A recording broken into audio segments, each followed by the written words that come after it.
দেশের আলেম ওলামাকে জেলখানায় বন্দি করে ফাঁসি দিয়েছে, দেশের আলেম ওলামাকে জেলখানায় বন্দি করে আজীবন জেলে রেখেছে। দেশের সুনামধন্য সুখ্যাতিপূর্ণ বক্তা জনাব দেলোয়ার হোসেন সাঈদী রাহিমাহুল্লাহ তার একজন, যাকে আজীবন জেলে থেকে দুনিয়া থেকে বিদায় নিতে হয়েছে। কেনা তাকে চিনে না, কেনা তাকে জানে না। স্বৈরাচারী শাসক নির্বিচারে কত মানুষকে হত্যা করেছে।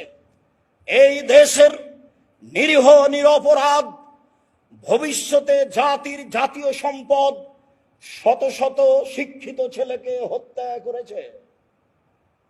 সম্মানিত দিনী ভাই বোন, আপনারা জানেন তাদের কথা।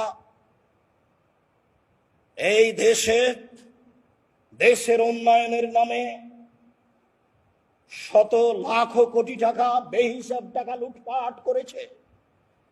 কত বড় নির্যাতনকারী মানুষ হলে এমনটা হতে পারে?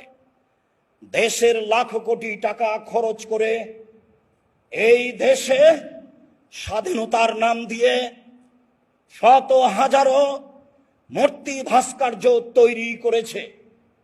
জুলুমের নাই শেষ, নির্যাতনের নাই শেষ, যা আপনারা অবগত।